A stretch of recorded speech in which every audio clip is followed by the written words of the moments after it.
There is a conversation sitting in your chest right now. You know the one. You have been rehearsing it in the shower, running it through your mind at midnight, drafting it mentally 100 times. And every day you avoid it, the cost goes up. Not linearly, exponentially.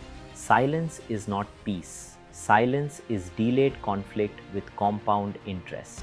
The longer you wait, the more resentment accumulates, the more assumptions calcify, and the more secondary issues pile on, until the eventual conversation is not about one thing anymore. It is about everything. Today, we are going to talk about how to pay that bill before it bankrupts the relationship. I am Prashant Nagpal. This is the Better Daily podcast. Let us get into it. In diagnostic radiology, we have a specific category of finding I think is uniquely instructive for life. We call it a stable but significant finding. It is not actively threatening the patient right now. Their symptoms are minimal or absent. But if left unaddressed over months or years, it will become dangerous. A mild coronary stenosis, a small but growing pulmonary nodule, an aortic aneurysm below the intervention threshold but above the threshold for concern. The temptation with these is to say, let us watch it, follow up in 6 months. And sometimes that is the right clinical decision. But sometimes watch and wait is just a medical euphemism for avoiding a harder conversation with the patient about lifestyle, with the referring physician about more aggressive management, with yourself about whether surveillance is genuinely the best medicine or just the most comfortable one. I have done the same thing in my personal and professional life. I have told myself that timing is not right. It will probably resolve on its own.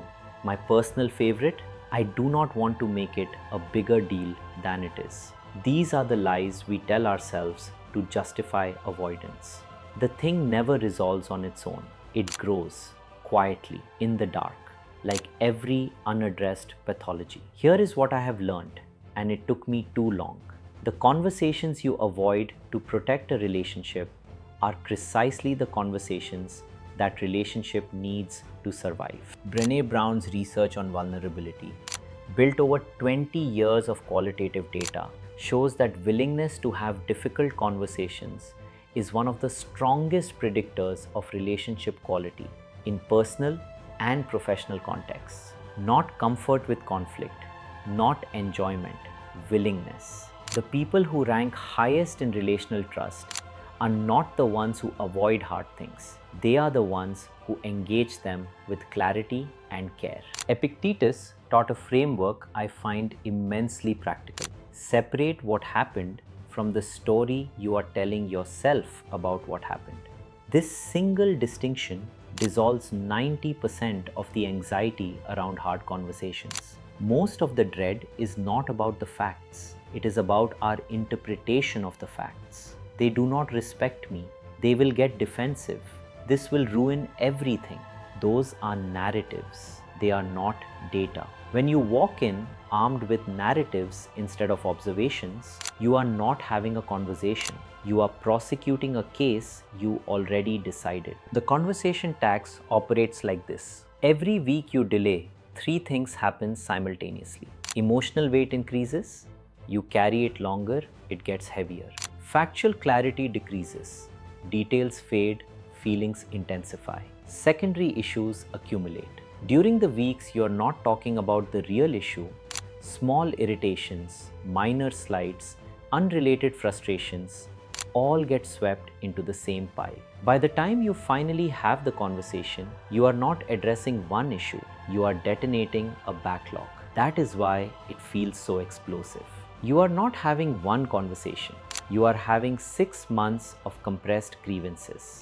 The fix is not a burst of courage, it is a system. I use 2 tools. The 48-hour rule. When something bothers me enough that I think about it more than twice, I have 48 hours to address it.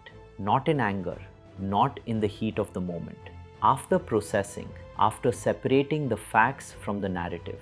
But within 48 hours, the conversation happens. This prevents accumulation. It keeps the backlog at zero. Every conversation is about one thing, the actual thing, not a compressed archive of resentments. The clarity script.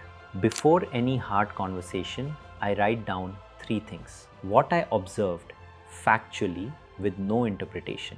Not you were dismissive, that is interpretation. In Tuesday's meeting, when I raised the scheduling concern, the response was, we will deal with that later, and we moved on. That is observation. How it affected me, my experience, not what I think they intended.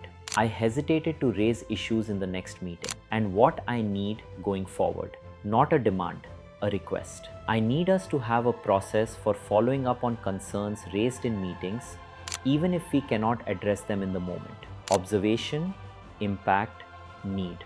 That structure keeps the conversation clean. It removes the accusatory tone that triggers defensiveness. It gives the other person something concrete to work with. Here is your application. Move 1. Identify the conversation. You know which one it is right now. Name it.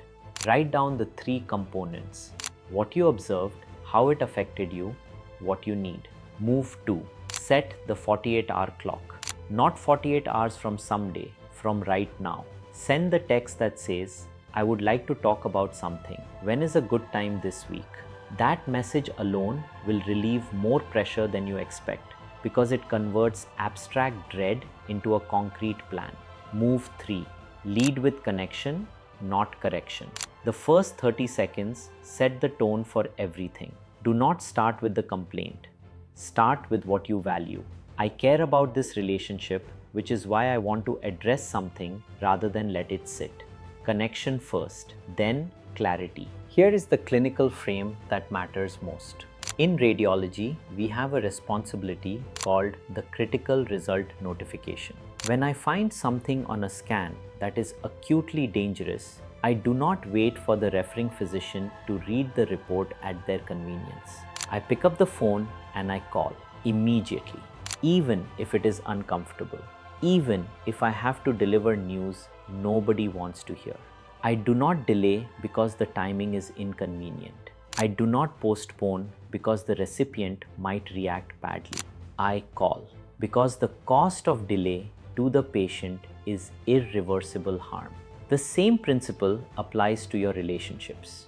When you see something critical, something causing real damage, the cost of delay is measured in trust erosion, in resentment accumulation, in the slow calcification of distance between two people who care about each other but have stopped saying the hard things. Pick up the phone, have the conversation.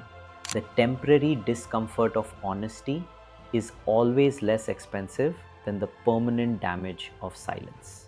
George Bernard Shaw wrote that the single biggest problem in communication is the illusion that it has taken place. Silence between two people is not communication. It is the absence of it. And in that absence, assumptions fill the space. Assumptions that are almost always worse than the truth. I am Prashant Nagpal. This is the Better Daily Podcast. Small shifts, big life. I will see you in the next one.